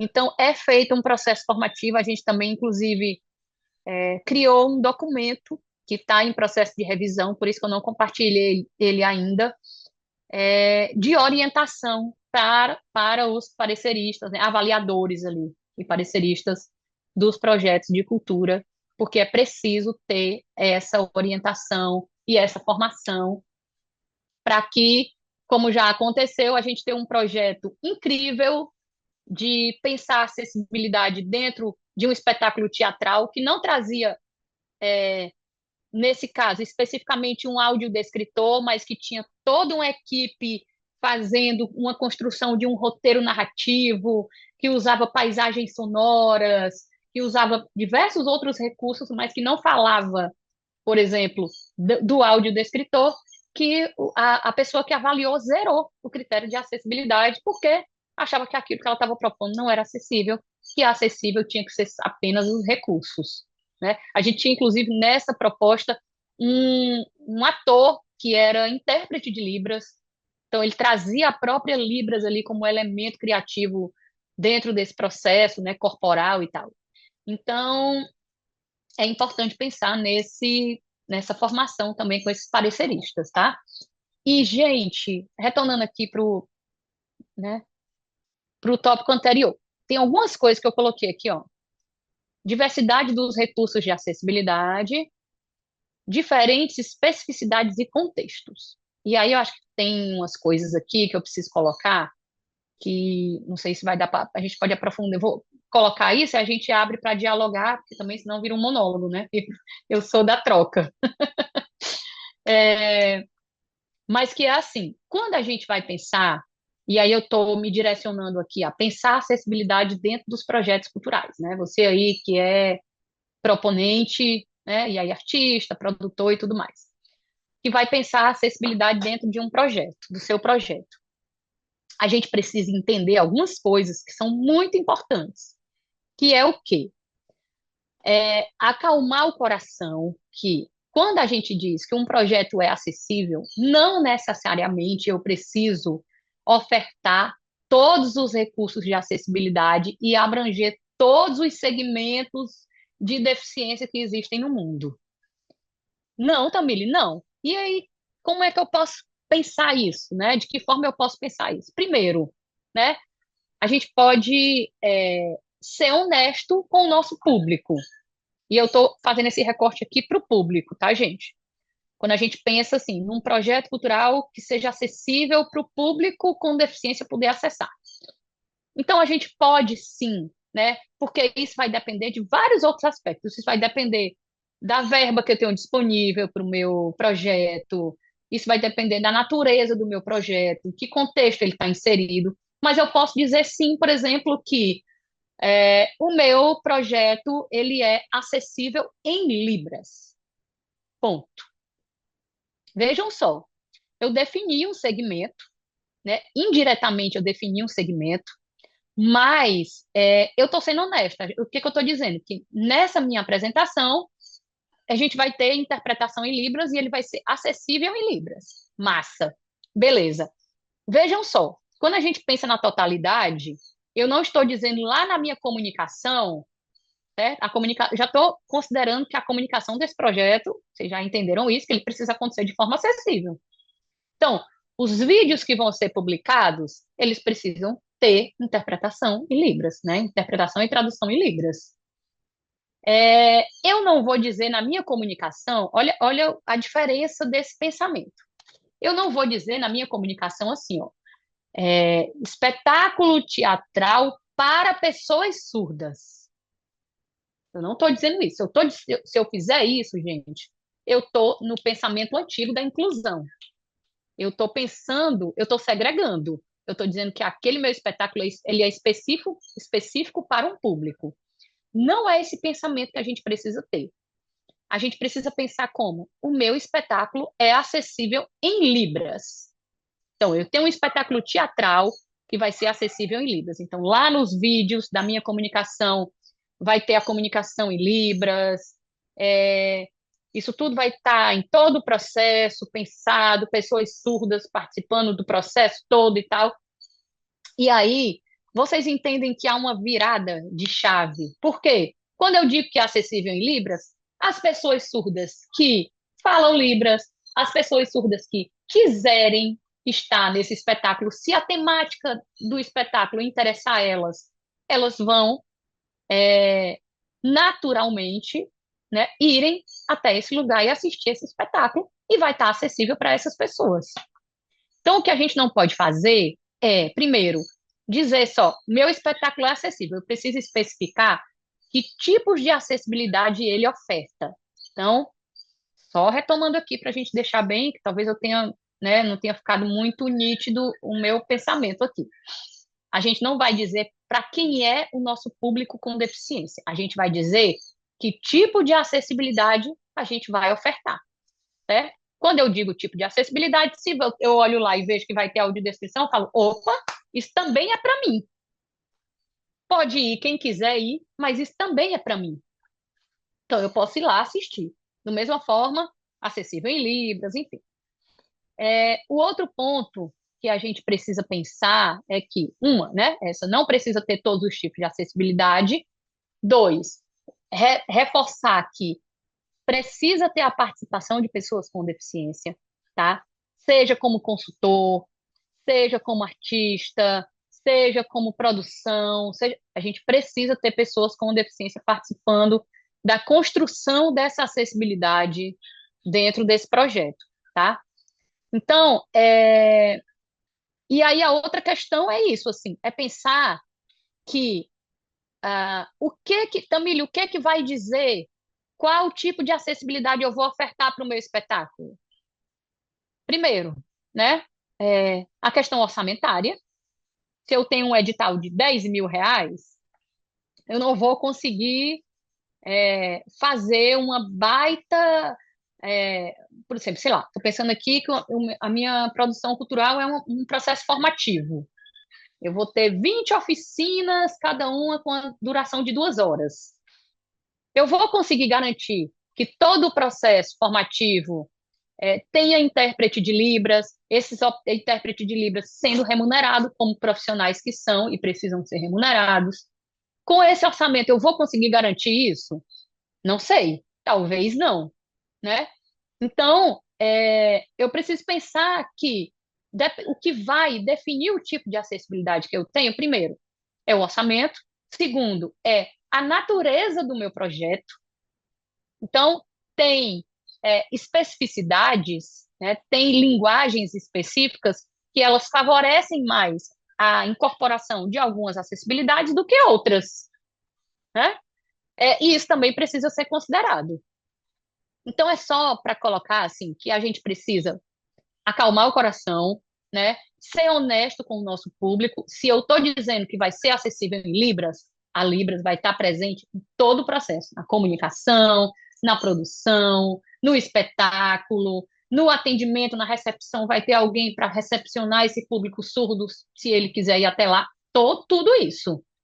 É mais interessante que eu faça isso do que eu colocar, por exemplo, como a gente vê em muitos projetos culturais, descrição nas imagens, vou colocar a descrição das imagens da minha divulgação. E aí, gente, se eu me acompanhe nesse pensamento, eu sou uma mulher cega.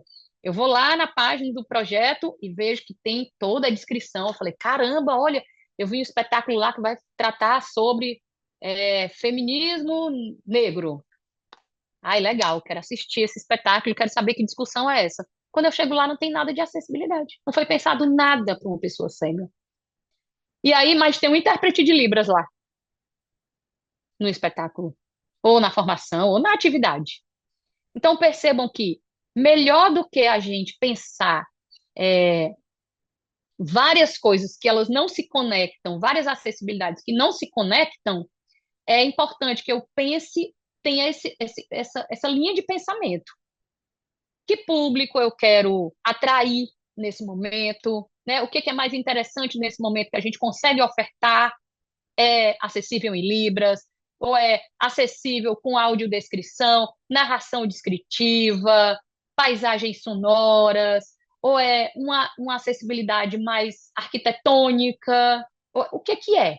Então, a gente precisa ser honesto quando a gente está pensando a acessibilidade dentro do nosso projeto cultural. E a última coisa que eu quero falar em relação a isso é que nem sempre, né? Porque eu escuto muito isso, assim, né? Eu também trabalho com consultoria e eu escuto muito isso, tipo, aí o recurso que eu tenho, ele é muito pouco para a gente pensar a acessibilidade, porque contratar intérprete de Libras é caro, contratar audiodescritor é muito caro e por aí vai. Então, a gente precisa pensar primeiro que esse pensamento, ele é um pensamento capacitista. Primeiro porque a gente não questiona o preço que o figurinista que a gente contrata paga para desenvolver os nossos figurinos. A gente nunca quer contratar o pior ator para o nosso espetáculo, a gente sempre quer buscar o melhor que a gente pode. Por que que quando é em relação à acessibilidade, a gente vai procurar sempre o mais barato, sempre o que, porque a gente está com aquele pensamento ainda de eu vou propor acessibilidade aqui só para constar. Não tem esse entendimento da importância disso dentro da sua ação, né? E assim, o dinheiro é pouco. Ok, o dinheiro é pouco, a gente não consegue, com esse orçamento, contratar um audiodescritor? Não, mas a gente consegue contratar, sei lá, uma pessoa com experiência cega, que ela pode, junto com a nossa equipe, se é um espetáculo teatral, pensar numa.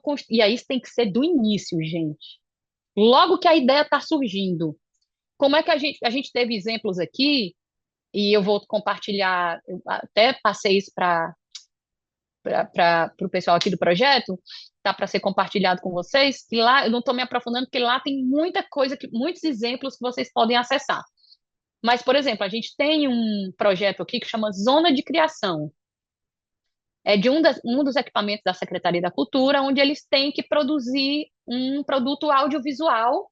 Então, eles vêm com a ideia inicial, e aí eles têm todo um acompanhamento, uma monitoria, que é uma pessoa que vai ensinar eles a pegar aquela ideia e transformar num roteiro, elaboração de roteiro, a pessoa de como é que vai fazer a captura das imagens, essa gravação, então tem cinegrafista, tem figurinista, tem toda uma equipe. E dentro disso, né, dentro dessa equipe que acompanha esses grupos, também foram colocadas pessoas ali que são consultoras para pensar a parte de acessibilidade. E aí, muitas vezes, isso não necessariamente é um custo alto. Às vezes se torna um custo alto porque a gente faz tudo e no final a gente quer colocar a janela de Libras, a gente quer colocar a narração com audiodescrição, tem que editar, tem que contratar o audiodescritor, tem que. E vai ao infinito e além. Quando a gente pensa, como nesse exemplo que eu dei do Zona de Criação, que tem uma pessoa junto com o grupo ali desde o início, e aí a gente vai provocando esse grupo. Gente, como é que isso que vocês estão pensando em apresentar visualmente? O que que a gente pode utilizar e inserir aqui, ou de uma forma narrativa, ou com uma paisagem sonora? Quando eu falo em paisagem sonora, por exemplo, dentro de um produto artístico, audiovisual, de repente, sei lá, tem uma pessoa numa praia e essa pessoa ela vai fazer uma fala e em vez dela dizer eu estou numa praia, tal, tal, tal, a gente colocar o som do mar, né? Isso também é acessibilidade, isso a gente chama de paisagem sonora. Se é uma floresta que está pegando fogo, em vez de ter uma pessoa dizendo lá, né, uma queimada numa floresta, a gente colocar o som dessa floresta, a gente colocar o som do fogo queimando essa floresta. Isso também é acessibilidade. E isso não necessariamente é um custo, né, que se equipara à contratação de um profissional. Assim como a Libras, também. A gente tem dentro desse projeto também, vocês podem ver lá no documento que a gente vai compartilhar, o intérprete de Libras sendo um intérprete artístico dentro do que é proposto. Ele está lá junto com o ator, ele está lá junto com a pessoa que está dançando, ele está dançando junto, ele está atuando junto, sabe? Então, não vai ter um custo. Ele é um ator, eu contratei um ator que vai fazer a parte de Libras. Não é gravar Libras, depois colocar Libras lá no cantinho, porque isso também é acessibilidade estética, né? Isso também amplia as possibilidades das pessoas que vão usufruir desse produto terem uma experiência mais imersiva, mais orgânica com o seu projeto, né? Gente, acho que falei um monte. Mas era isso, assim, inicialmente, que eu queria trazer para vocês. Abro aqui para a gente ir dialogando e conversando sobre o que eu coloquei, e enfim, é um pouco Família, disso. uma delícia te ouvir, uma delícia. Muitas coisas me vieram aqui à cabeça. Eu sou intérprete de Libras também, da área artística e cultural, né? Legal. E eu passo muito por questionamentos, da área também. E a gente vê exatamente essa dificuldade, né, de se contratar, o intérprete ou o audiodescritor, enfim, para o final da obra. E quando a gente Sim, tem esse comparativo, né, de uma obra que se inicia, isso é para tudo, né? A para gente tudo. vê lá no Itaú Cultural mesmo o quanto é desenvolvido numa exposição. A Sim. expografia é pensada desde o início, né? Isso. Para se contemplar a acessibilidade, o quanto isso faz diferença na obra final, né? É bonito demais. E eu estou aqui pensando que também tem uma questão da sazonalidade. Uhum. Por exemplo, de se contratar os artistas surdos somente para o Setembro Azul. Então, não Uhum. existe mais nenhuma época, é só no setembro que eles trabalham, né? E o restante do ano, né? E aí fica uma correria assim, onde é que eu acho esses artistas? Ah, eu preciso de uma pessoa surda para falar de surdez. E aí foi bem o que você Isso. bem colocou, né? Não é para falar sobre surdez, é para falar do que ela quiser, porque ela é uma pessoa com uma vivência múltipla, né? E com Isso. questionamentos também, e com propostas diferentes, né? Então abrir um pouco, né, essa cabeça aí Isso. para novas possibilidades, né? É fantástica a sua fala, suas colocações. Perfeito. Não, Pode pode falar? concluir. Não, pode concluir. Eu estou aqui também pensando, enquanto eu falo em outros pontos, né? Esses pontos que a gente é importante a gente reforçar mesmo, né? Desse entendimento. Então, isso que tu traz isso é muito capacitista, gente. A gente também precisa avançar desse lugar de que produtos acessíveis eles são pensados em datas específicas, em sessões específicas, em meses específicos para pessoas com deficiência, né? E aí isso tira, resgata daquela pessoa, que aí a gente sai daquele lugar da garantia do direito, porque eu tiro daquela pessoa o direito à escolha, né? Eu tiro do direito, porque uma pessoa sem deficiência, ela abre um catálogo sei lá, de uma programação cultural e ela escolhe pelo que ela tem afinidade, né? Pelo que ela. Uma pessoa com deficiência, não, né? Ainda é colocado isso de uma maneira que nos reduz a essa condição de ter que ir naquele dia específico, naquela hora específica, porque isso foi definido por uma pessoa que nem deficiência tem, mas que definiu qual é o dia que eu preciso estar, ou qual é o dia que eu posso falar sobre acessibilidade, ou, enfim, ou estar ocupando um lugar enquanto um corpo def, né? Isso é muito, muito ainda assim.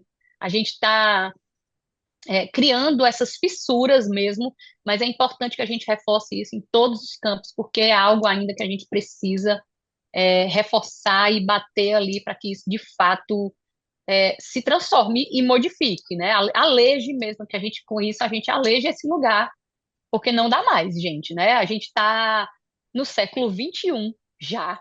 Então, essa coisa de fazer sessões específicas, de chamar só no mês de setembro, essa coisa da inclusão ficou lá no século passado. Lá no século passado. Agora, o nosso entendimento é muito mais amplo, né? Então, vamos avançar nisso também, porque a gente cansou. Não, não, é, não, agora me faltou uma palavra, mas não aceito mais alguns discursos que algumas pessoas ainda insistem em reproduzir, que ai, mas a gente precisa de tempo, ai, mas é tudo tão novo, a gente está aprendendo agora, e eu me pergunto, de fato, que ponto há um desejo? Porque o que move a gente é o desejo de fazer. Até que ponto isso é de fato um desejo? Até que ponto isso é transferido para pessoas com deficiência, como se a gente fosse responsável em educar as pessoas, ensinar as pessoas, fazer, despertar nas pessoas o interesse. Não, gente, não é mais nesse lugar. Tipo, primeiro que a gente não está pedindo favor aqui, é lei, né? Então, o que a gente faz hoje aqui, por exemplo, os exemplos que eu trouxe, não é para ser tipo, ai meu Deus, vocês são incríveis. Não, a gente só está fazendo o que é garantido legalmente. Não estamos fazendo nada demais. E assim, nós que temos uma deficiência, gente, a gente está cansou de esperar, entendeu? Não dá mais. Eu vou ter que esperar até quando? Quantos séculos a mais para que as pessoas sem deficiência entendam que elas precisam assegurar um direito que está garantido por lei? Então, não dá mais, né? E assim, e entendendo que isso precisa ser colocado por mim, né? Que eu preciso também participar dessa construção, dizer como é que funciona para mim. Então, É isso. E é interessante também porque a gente ouve muito agora com essa obrigatoriedade, né, dos editais, de se colocar os recursos Hum. de acessibilidade, tem muito discurso de, mas isso é obrigação do Estado, por que que eu que Hum. tenho que colocar o recurso, né? Eu não sei fazer, não me deram essa formação, eu não sei por onde começar, né? E aí a gente fica pensando, né? Será que é mesmo tudo responsabilidade do Estado? Uma, Uhum. uma corresponsabilidade, a gente tem que pensar na sociedade sempre, não é só na hora do espetáculo, e não jogar para o outro também, né? Essa Isso. responsabilidade, né? Perfeito. Isso que tu coloca dessa corresponsabilidade. Gente, eu tô me abanando aqui porque tá bem quente. Tá quente mesmo. Hoje tá um dia chuvoso aqui no Ceará. Tá um dia bonito, né? Que a gente disse que aqui no Ceará, quando o céu tá chuvoso, o dia tá bonito. Mas tá bem abafado. Mas, ó, isso é uma coisa importante que tu traz, que eu acho que é recorrente também nos discursos. Eu ouço as pessoas dizerem, porque é isso, é o Estado que precisa, eu preciso que todos os equipamentos culturais já tenham intérprete de Libras, já tenham audiodescritores para quando eu chegar lá com o meu espetáculo, isso seja ofertado pelo. E aí eu devolvo com essa pergunta. Eu falei, olha, primeiro, que eu entendo como uma corresponsabilidade. Segundo, quer dizer que a gente está levando para um buraco toda essa construção que a gente tem feito, dizendo que o quanto é importante a imersão desse profissional e dessas pessoas desde o início do projeto, né, na elaboração. Então, imagine um profissional de Libras, um intérprete de Libras, que trabalha num equipamento cultural e, sei lá, tem 5 apresentações no fim de semana, como é que ele vai dar conta de fazer? Ele pode ter alguma linguagem específica que não é a afinidade dele. Então, assim, a gente precisa pensar que a gente não tem os equipamentos culturais, eles não fornecem para você artistas, atores para atuarem nas suas peças. Ele não oferece figurinista para desenvolver os seus figurinos. Não tem nada disso. Isso é do artista, é um pensamento do artista. Então, a gente também precisa entender desse lugar o profissional de acessibilidade não como algo apartado do nosso projeto. Ele faz parte, assim como cenografia, assim como a pessoa da cenografia, assim como o figurinista, assim como os atores, assim como os artistas, né? Ele também precisa ser entendido desse lugar. E sem contar que a sua produção, né, assim a gente espera, que ela perpasse por outros espaços, e não seja só nos equipamentos que são mantidos pelo Estado. Então é isso, assim, o quanto isso é potente quando nasce já e é proposto por você, para que isso, né, vá se capilarizando também, né, em outros espaços. E aí, obviamente, não estou falando aqui que o Estado ele também tem a sua responsabilidade de fornecer, né, equipamentos e outras condições, mas que nessa questão dos profissionais, de fato, pensar a acessibilidade é uma corresponsabilidade, sim, gente. Sim. E até assim, às vezes a gente. E acontece muito, né? Da gente ser chamado para interpretar um espetáculo, e aí acontece mesmo de ter 5 espetáculos diferentes e a gente fica louco, porque tem que estudar tudo, não é só Hum, chegar lá e fazer, né? hum, Tem todo um preparo, tem que entender a cena, enfim. E aí, às vezes, uma pessoa que quer assistir com Libras isso, pelo motivo que for, ou porque é surdo, ou porque gosta, ou porque está estudando hum, Libras, enfim. isso, Gosta e fala: Poxa vida, eu estou em outro estado, vai vir para cá, vai ter Libras aqui? isso, Né? Não isso, sei, porque eu não exatamente. sou da companhia, eu não faço parte, né? Ou eu não Isso, posso nesse dia. Então, por que não integrar e levar sempre o isso, seu espetáculo, independente do que o espaço ofereça, né? perfeitamente. É isso, o que a gente espera é que isso seja itinerante, né? Que perpasse aí por diversos espaços e outros estados e que isso vá se. E aí é isso, quando eu tenho isso que eu trago como algo que faz parte do, da equipe, e aí onde eu for, eu estou levando a minha acessibilidade, né? É isso. Disso. E, Tamiri, deixa eu te perguntar, você tem acesso a algum banco de dados de artistas com deficiência?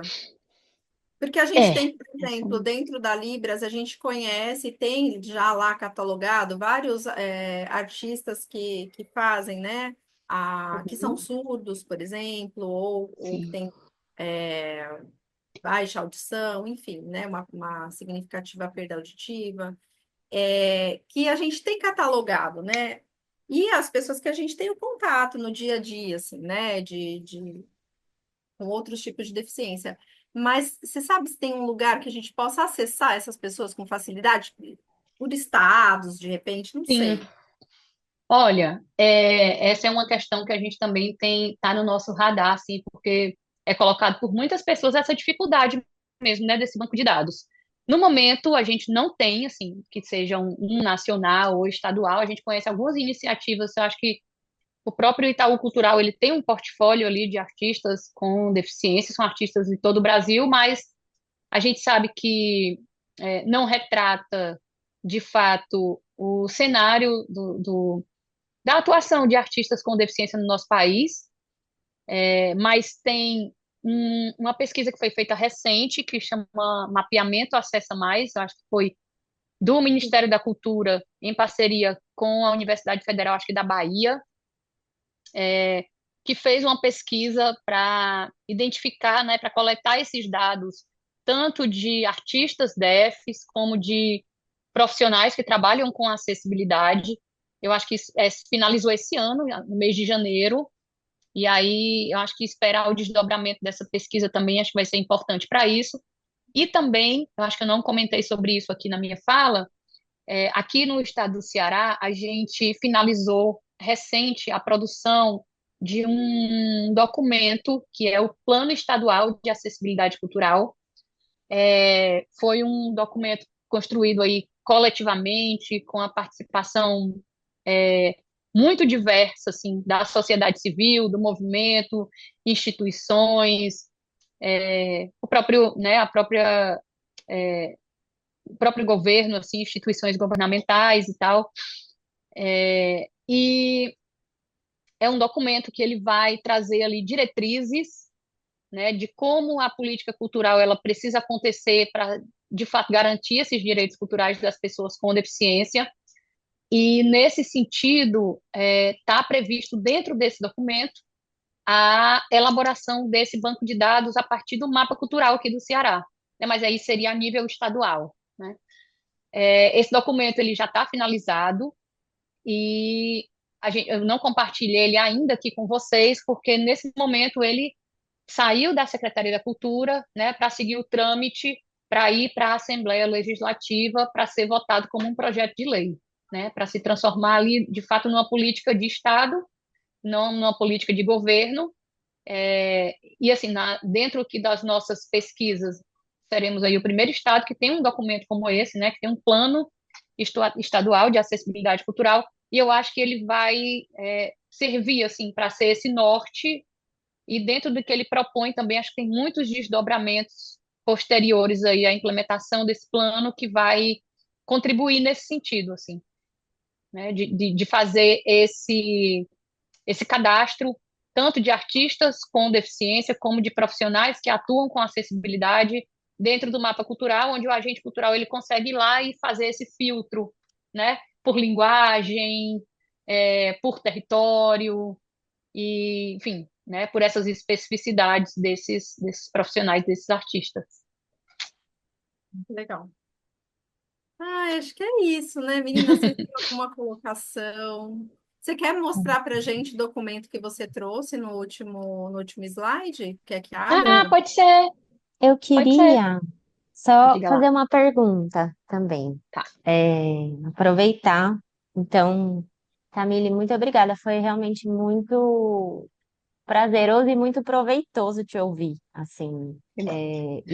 E é muito bom saber também, né, o estado do Ceará, a partir da sua fala, eu entendo que é uma referência, né? E eu acho que Sim, até numa conversa que a gente teve, eu até te perguntei um pouco como é essa conexão entre secretarias, né? E essa sim. capilaridade dessas políticas públicas. Então, se você quiser comentar sobre isso, mas eu queria te perguntar Eu não Uhum. sabia desse retrocesso que você comentou, né, da Aldir Blanc, Sim, enquanto uma política continuada e gigante, né, hoje uma das isso, maiores do Brasil, se não for a isso, maior nesse momento, em isso. relação a essa obrigatoriedade, né, da implementação de medidas de acessibilidade, os 10% dos recursos, né, em cada projeto. Isso. Então, uma primeira pergunta é se você acompanhou essa discussão e quais foram as resistências e por que houve essa caminhada para trás, né, esse retrocesso, acho que essa é uma Sim. pergunta. E uma coisa que eu fico muito curiosa também de saber um pouco é como foi o acompanhamento dos resultados desses projetos aprovados que passaram por esses editais em que eram obrigatórios a destinação de recursos de acessibilidade, né? Porque eu imagino que também tiveram muitas resistências e dificuldades, então eu acho que seria muito legal se você quiser comentar. Eu fiz várias perguntas ao mesmo tempo, mas qualquer coisa a gente vai por parte. Vou ver se eu lembro aqui. Acho que primeiro tu perguntou. Sim, acho que depois a gente pode apresentar o documento, gente. Só falando rapidamente disso. Dentro desse percurso, né, de pensar a acessibilidade dentro da política cultural aqui, a gente, enquanto Secretaria da Cultura, produziu alguns guias, que a gente chama de guias práticos. E um deles é um guia prático em acessibilidade cultural, que ficou um documento, né, bem completo, assim, eu acho que bem robusto, no sentido de dar suporte aos agentes culturais, de como pensar a acessibilidade dentro dos seus projetos. Então, a gente traz exemplos ali, né, tem os links que levam para esses exemplos dentro do guia. Gente, só um minutinho, deixa eu silenciar aqui o meu leitor de telas, porque ele fica falando aqui na janela do Zoom. Sim, então esse guia, ele foi produzido aqui pela gente, então ele traz essa parte mais conceitual, inicial, né, vai construindo também esse percurso junto com o agente cultural, dessa importância de propor essa acessibilidade. A gente fala sobre essa questão que eu coloquei, que é da acessibilidade estética, enfim. Eu acho legal compartilhar aqui com o pessoal, porque eu acho que vai servir aí de inspiração, né, para muitas pessoas que ainda estão sem ter ideia de como podem pensar a acessibilidade.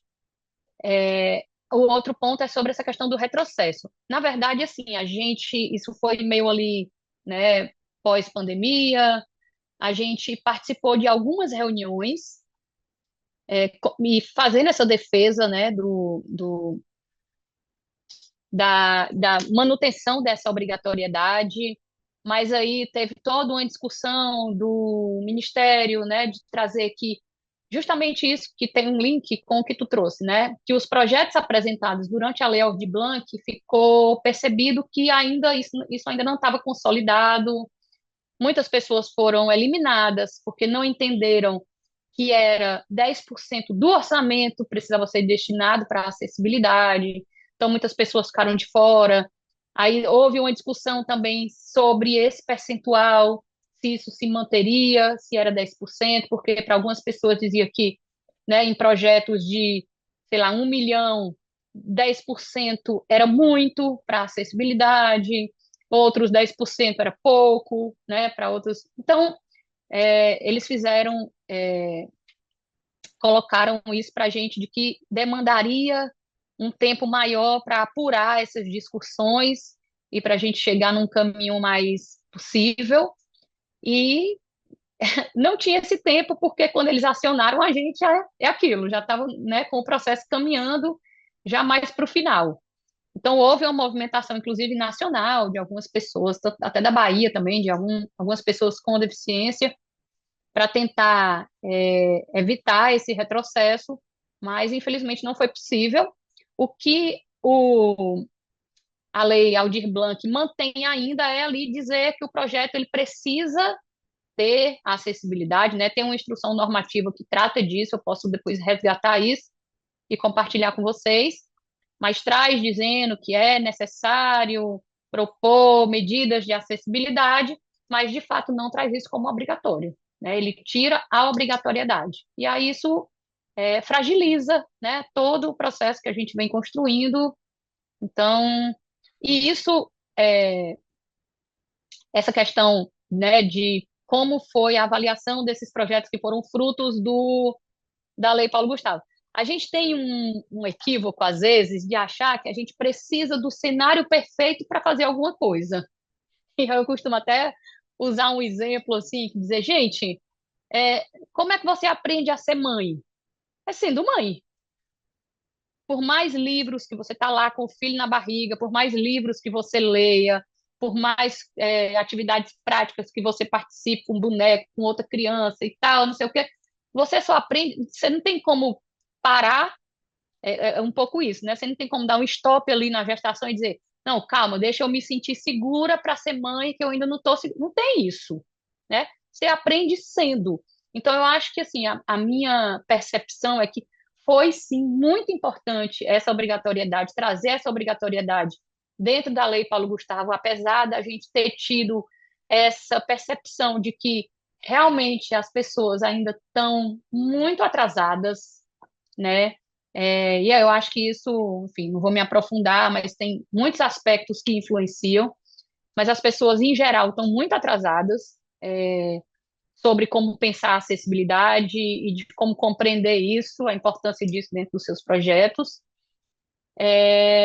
Mas eu acho que foi necessário, sabe? Porque moveu para esse lugar. De repente, quem nunca fez nada se viu obrigado a fazer e teve que fazer alguma coisa. E, gente, é isso, o processo é esse. A gente precisa fazer, né? A gente não vai acertar nem errar sem fazer. A gente primeiro precisa fazer. Então a gente faz, entende como é que ficou e vai, né, aprimorando, vai entendendo, vai melhorando esse processo, mas a gente precisa, isso só acontece a partir de algo concreto. Então, acho que foi importante para envolver essas pessoas, e acho que a gente deveria, sim, manter essa obrigatoriedade, né, por esse motivo. Mas também foi bonito de ver, ainda que em uma escala bem menor, projetos de acessibilidade que foram, sabe, muito incríveis de se avaliar, né? De se ler e dizer, caramba, tipo, esse grupo aqui, essas pessoas entenderam sobre o que a gente está falando, sabe? A gente não está mais aqui pedindo favor, a gente não está mais aqui discutindo a questão só de orçamento, a gente não está mais aqui discutindo só o recurso pelo recurso. Então, algumas propostas que eu tive acesso, inclusive, é, fui como público, né? Tanto de assistir produções, foi muitas produções audiovisuais desse período, muitos frutos.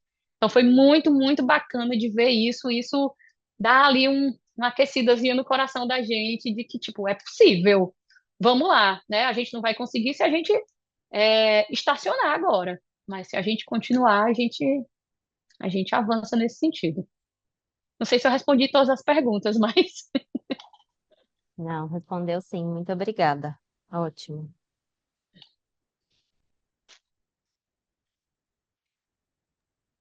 E aí acho que pedir para compartilhar, né, esse documento, não sei como é que deixa isso disponível para que as outras pessoas que vão acessar também possam. Eu tenho um link no site da secretaria também que as pessoas podem acessar, enfim. E Eu aí acho, fico com essa promessa também que logo menos, assim espero, a gente também possa compartilhar com vocês esse documento que é o Plano Estadual de Acessibilidade Cultural, que acho que vai ser assim um grande farol, sabe, para a implementação da política de acessibilidade dentro da cultura. E aproveitando, Gabi, acho que teve uma coisa que tu citou, eu não sei se eu comentei, né? Acho que a gente ainda tem tempo? Eu nem sei. temos. Tem? Temos. É. Sobre a questão do Ceará ser meio que essa referência, né? De fato, isso. Acho que essa trajetória aqui do nosso estado é fruto dessa construção coletiva, desse entendimento de que isso foi construído com a participação assim, muito efetiva de nós que temos deficiência, né, deficiências diversas, inclusive.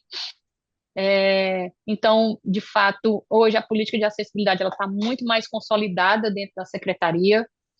E sim, né, a gente é muito acionado por outras secretarias, né, tanto municipais como de outros estados também, para o compartilhamento, né, dessa experiência, de como foi, de onde a gente partiu, né, que a gente criou ali inicialmente um grupo de trabalho em acessibilidade cultural, e aí fomos, né, elaborando essas ações. A gente tem um seminário, que é um seminário que chama Seminário Cultura do Acesso, né, que discute especificamente as questões de acessibilidade dentro da cultura. Nós acabamos de realizar agora no finalzinho de janeiro o quarto seminário Cultura do Acesso, e aí, nesse momento, foi muito voltado para uma formação interna com a rede de equipamentos da Secretaria da Cultura, envolvendo prioritariamente ali, gestores e tal. Então, foi muito interessante.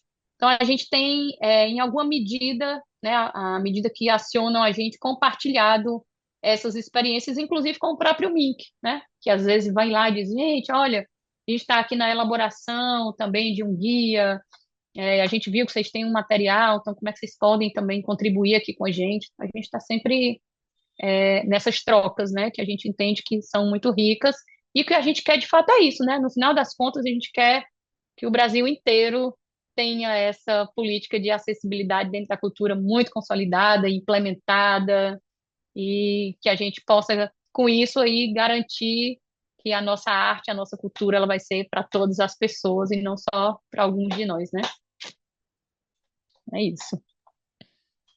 Certeza. Ai, Tamile, muito, muito obrigada, viu? Muito obrigada pelas suas contribuições. Muito bom te ouvir trocar e pensar junto também, né? Uhum. E esses exemplos que você trouxe da vida prática mesmo, que é o que todo mundo fica em dúvida, né? Então, ai, Sim, por onde eu começo? Eu tenho que fazer tudo, e agora? Foi isso. super esclarecedor. Eu te Que, agradeço muito. que bom, que bom. Fico muito contente também de ter participado dessa trilha. Espero que todo mundo aproveite muito aí os conteúdos, acessem, compartilhem e me coloco aqui à disposição também para a gente construir isso tudo, né? Continuar nessa construção dessa acessibilidade aí juntos e juntas.